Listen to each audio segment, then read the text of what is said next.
What's up guys, my name is Brock, you're watching The Modest Man, and today I'm going to show you my current everyday carry.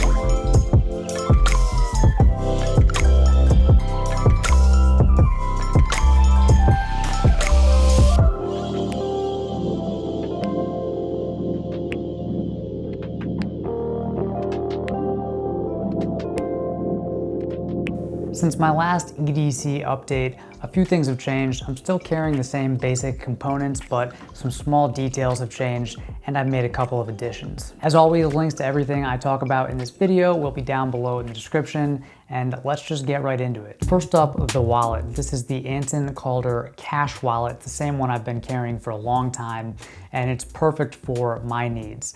Now, as a men's style YouTuber, I get a ton of wallets coming across my desk for review, and honestly, I haven't found one better than this. I am testing out the Saddleback Slim card wallet, which is their newest minimal wallet, and I'll keep you updated about that. But even compared to most other minimal wallets, this one is smaller and way thinner, but it still fits plenty of stuff. So I keep 2 cards on each side, and it has these little slits so you can actually use it one-handed. And then I keep a little bit of cash, maybe 2 or 3 bills, plus my insurance and subway card in the middle. So it fits a lot of stuff for a wallet that you can easily carry comfortably in your front pocket. If you want more details about this wallet, check out my recent wallet roundup video. And if this one is a little pricey for you, which is understandable, I will link to a more affordable solution down below in the description. Next up, we have my watch. So this is the ROLEX 15000. It's a 34mm watch, so this is like a unisex size. If I had to pick one watch from my collection, this would be it, because it's the perfect everyday watch. It's kind of casual, kind of sporty, but it's not so casual that you can't dress it up. And that smoky gray dial is just so nice to look at. I think this is a very timeless design, and it works really well with my kind of minimal, kind of basic aesthetic. You know, for a Rolex, for a luxury watch, it's pretty entry level. I realize that all, luxury watches are expensive and totally unnecessary, but as they go, this one's pretty entry level. Kind of flies under the radar. Most people don't really notice it. It's sort of like, an Explorer 1, where it's not too flashy, like a two-tone Datejust or something like that. And just FYI, I got this watch from a private seller that I found on Reddit's watch exchange community. Great place to buy secondhand watches, so I definitely recommend checking that out. Okay, next up we have my keychain. In my last EDC post, I had a simple keychain with all of my stuff on it. It wasn't a complicated solution, but it worked for my needs. But I have to say, this is an upgrade. Actually, a while back, I took a deep dive into the world of key organizers. I did a whole video about the best key organizers for 2019, which you can go check out. And I learned a lot about different ways to carry your keys.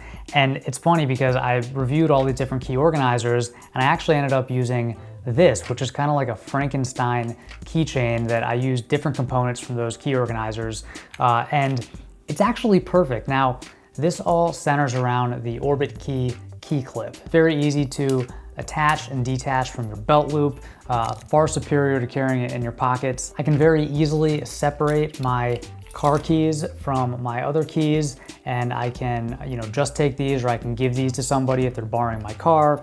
I can easily take this little knife off of my keychain if I'm traveling and I can't carry it through the airport. If I'm going for a run, for example, I can easily separate my house key.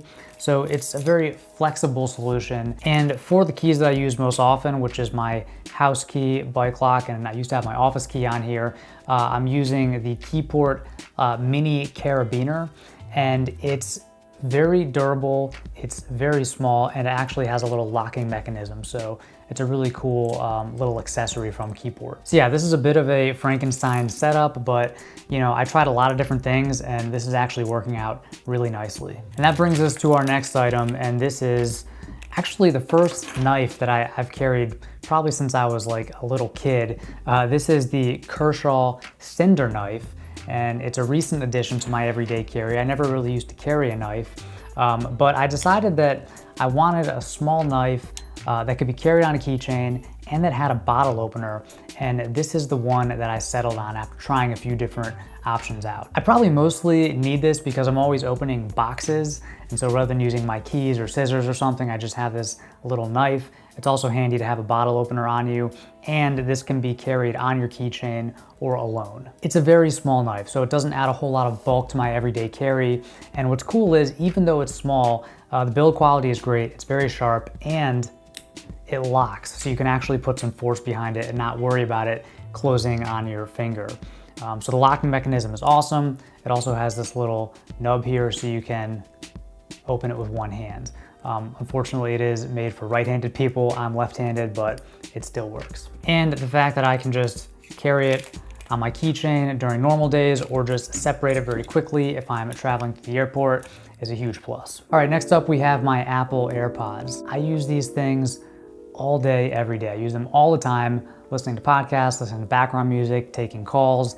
And because I am in the Apple ecosystem, you know, I know there are better headphones out there in terms of sound quality and stuff, but these work really well if, you know, like me, you have a MacBook and an iPhone. They're truly wireless and they're truly portable. They're pocket sized. I can actually keep these in my front left pocket where I usually don't have anything else, and they just disappear. You know, they charge quickly, they hold their charge for a long time.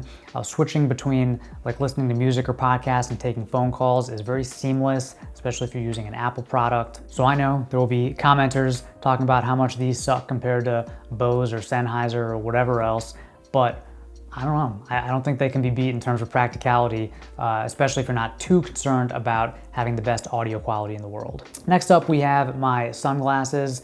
I live in a very, very sunny place, and I'm wearing sunglasses all the time. If I'm outside and it's not nighttime, I have sunglasses on. Now, I've gone through a few different pairs of sunglasses. I had a pair from Warby Parker that was prescription that I really liked, but they broke on me. Actually, Warby Parker replaced them, and the second pair also broke in the same way, so I think it was a defect, but these are from CLOOS. These are the Paloma. Keep in mind that these are the 46mm versions, so the smaller version of the Paloma, but I do really like these, wear them all the time. Very high quality, lightweight, and you know, they're holding up really nicely. So I pretty much don't leave the house without my sunglasses. I wear them when I'm driving, I wear them anytime I'm outside, and I'm really enjoying this pair from CLOOS. And last but definitely not least, probably the most important part of your everyday carry, your phone. So this is the iPhone 10 or iPhone X. I've had this phone for, I don't know, maybe a year now.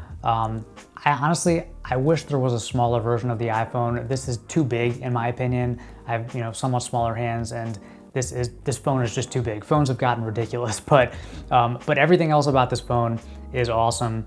You know, I don't care that it doesn't have a headphone jack because I use the AirPods. The camera on this phone is awesome. Portrait mode is amazing. It's super fast, and it integrates with my other Apple products really nicely. I've basically been an iPhone user since the BlackBerry days. I remember I had the BlackBerry Pearl. That was probably the best phone I've ever had. I could type faster on that thing than any like touchscreen phone. But since then, I've pretty much had iPhones, and I've had a bunch of them. And you know, this is the latest one. So I'll probably keep this for a while. Unless they make a smaller one, I'm not gonna upgrade because I'm pretty happy with this phone. One thing that changed since my last everyday carry video, I now have a case on this phone. I've never been a fan of phone cases. I feel like the ones that add a lot of protection add too much bulk, and the really thin ones don't actually do anything besides prevent scratches, which I don't really care about. But this one from RhinoShield actually does protect your phone from drops. You can look up videos of people dropping their phones with RhinoShield cases. It really does protect them.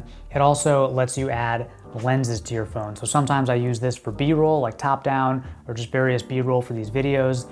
And it lets you add like a wide angle lens or a macro lens, which is kind of a cool option if you use your phone in that way. So I guess for now, I am a convert to having a phone case, especially if it's one like this that actually does add protection and doesn't add a whole lot of bulk.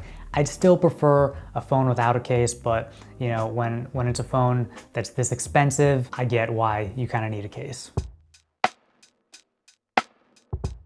So that's it, that's my current everyday carry. The fun thing about this is it continues to evolve and you just kind of tweak it over time as you try new products or as your preferences change. And of course, I'll continue to give you updates as my everyday carry changes. But I'd love to hear from you. What does your current everyday carry look like? List it out down in the comments section.